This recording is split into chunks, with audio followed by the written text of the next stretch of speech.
Boa noite, povo que não deveria existir. Essa é uma frase de um cara aí que não gosta das nossas opiniões. Problema não. É... sou eu também não deveria existir? Adriles. Também. Entrei no mundo. Isso. Adriles, o Shun da direita. O quê? O que é Shun? O Shun é um personagem de Cavaleiro do Zodíaco. Eu não lembro.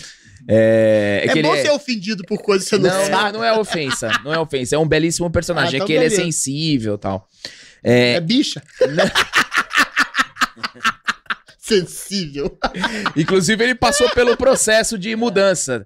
Ele sempre foi um personagem. Não, ele sempre foi um personagem mais sensível.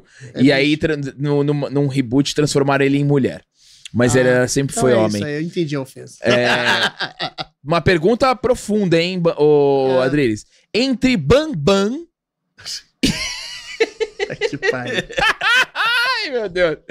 Entre Bambam e Davi, qual o campeão do BBB representa mais o QI do povo brasileiro? Eu acho que as duas pontas da estupidez humana. Davi foi esse último, né?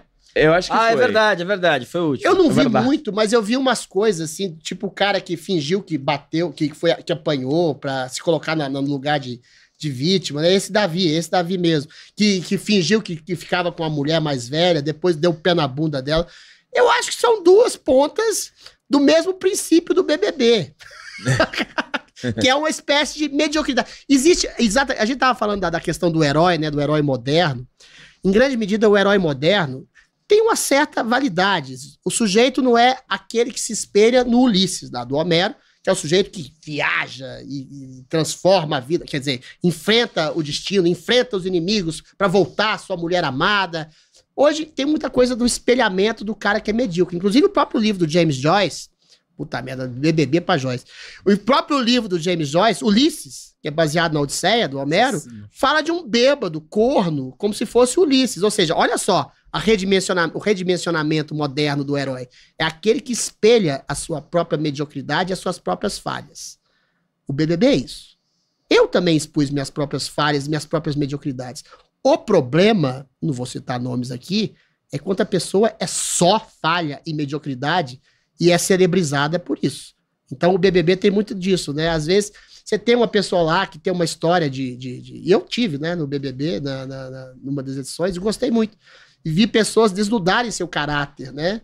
Pessoas que achavam que iam ser boas ficam más ou ressentidas. Pessoas que eventualmente pareciam que são chatas se transformam em heróis abnegados. Tudo valendo dinheiro, poder, fama. Sempre acontece uma coisa assim. Mas o problema é quando você espelha a sua mediocridade na mediocridade de alguém que se projeta. Aí seu interesse é ser medíocre. Então, grande parte dos ídolos modernos, alguns do BBB, espelham exatamente essa dimensão. É o cara chato, ranzinza, ressentido, medíocre, burro. E aí o cara que tá vendo o BBB, ó, eu sou exatamente isso.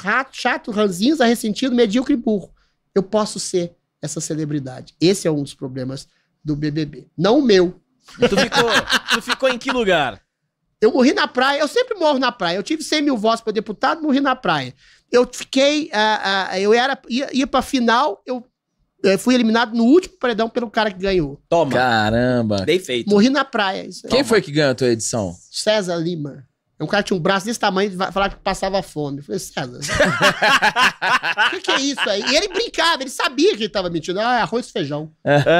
Igual do Schwarzenegger. Vamos lá, pergunta do Caio Melo. Grande Caio presencial aqui, ó. Adriles, qual o futuro da mídia escrita, televisiva e radiofônica? Abraços, Mundo Virtus. O futuro eu não sei, o presente é o cemitério.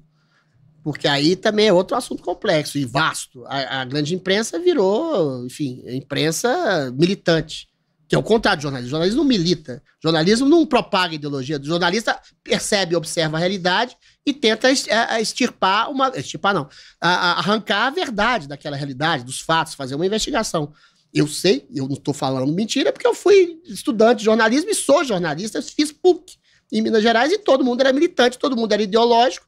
Eu li toda a escola de Frankfurt, fui tentar me doutrinar, não conseguiram. Entendeu? Mas é só isso que sai de faculdade de comunicação. É isso que a gente está, que culminou no hoje. Que a gente tem uma imprensa militante, parcial, completamente ideológica, que não liga para fatos, quer cancelar pessoas que não se adequam ao seu modelo revolucionário, ideológico, e enaltecem tipos completamente medíocres, como, sei lá, como é que chama? Aquele que lançou o livro na Bienal lá, o influenciador, sei lá. Enfim, priorizam pessoas medíocres que estejam alinhadas a um escopo ideológico de percepção da vida e perseguem outros.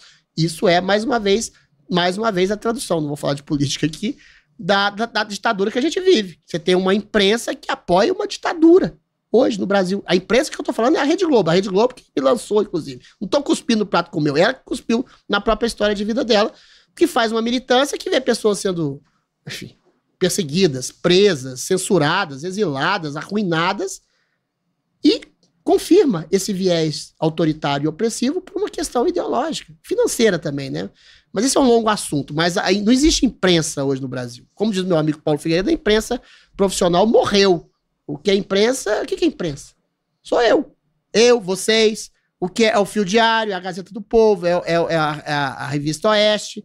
Pode falar, é uma imprensa mais à direita. Sim, mas a gente nunca é presa dos nossos princípios ideológicos. A gente tá vendo o que tá vendo. Pessoas sendo perseguidas, torturadas, exiladas, massacradas. A gente tá descrevendo uma realidade. A imprensa real hoje cabe numa Kombi, é 20, 30 pessoas no máximo, o resto é um bando de militantes. Então a gente está vivendo uma distopia do Brasil. O futuro é a possível ressurreição de uma imprensa, porque a imprensa hoje brasileira está morta. Muito bom, belíssima resposta. E falando em mídia, caro Adriles Jorge, eu gosto da apresentação que o Marco Antônio faz. Eu acho muito ofensivo o que ele faz com você lá no Fio Diário. Caro Adriles Jorge. Imitação é boa. Maravilhoso. Incrível. O intelectual. Tá igualzinho. Adriles. Caro Adriles. E sua cozinha.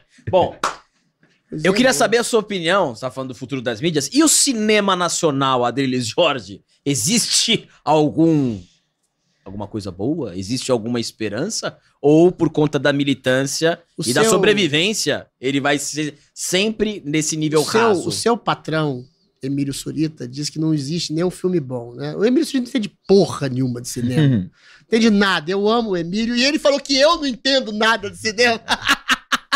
Mas tem filmes bons na história do cinema brasileiro, mas são exceções. Eu gosto até do Glauber Rocha, Nelson Pereira dos Santos, Vidas Secas, enfim, Terra em Transe, Deus e o Diabo na Terra do Sol. Tem filmes interessantes. Tem Central do Brasil, que é um filme maravilhoso. Mas são exceções. A indústria cinematográfica brasileira, ela nunca vingou. Eu não sei exatamente a razão. Aliás, sei um pouquinho. Eu acho que é por causa da Rede Globo. Esses filmes da Globo, que parecem novela das 7, são insuportáveis. Esses sim são um escapismo tolo, vazio, que não escapa de nada. Só me dá irritação.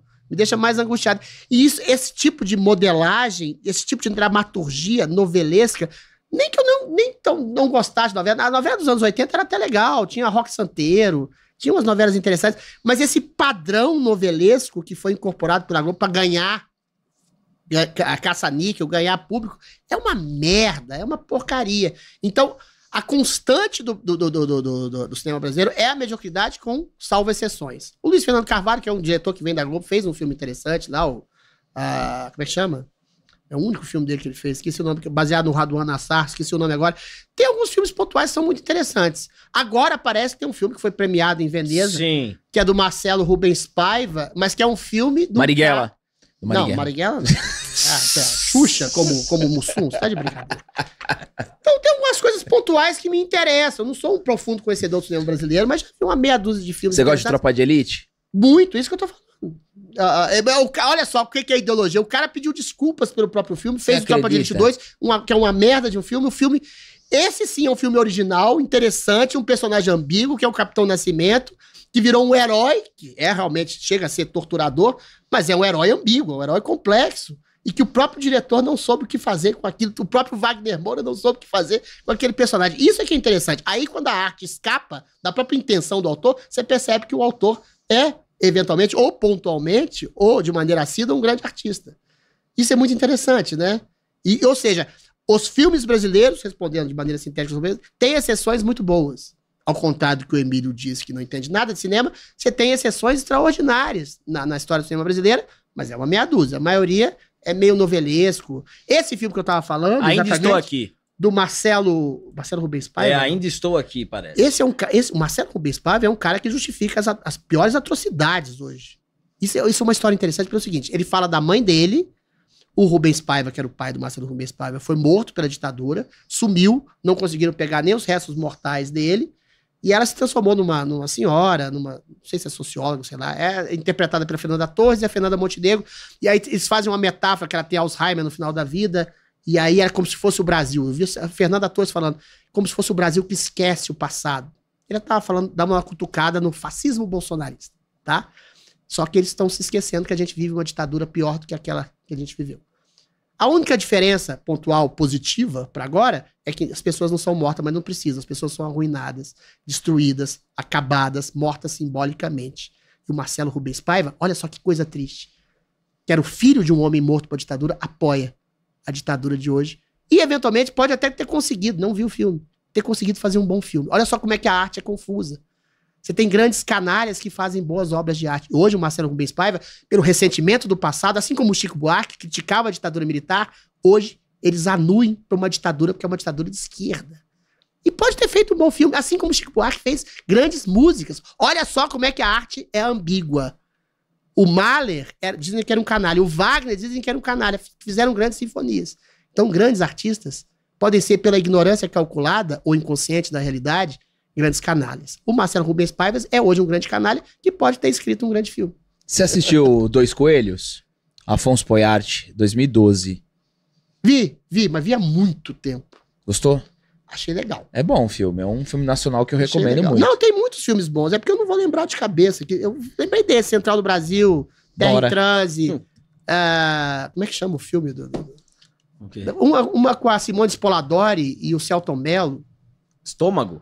Não, é um filme longo, do Adorno Assar, esqueci o nome, é um filme que é um filme brilhante. O chat daqui a pouco Fala lembra a do gente. incesto.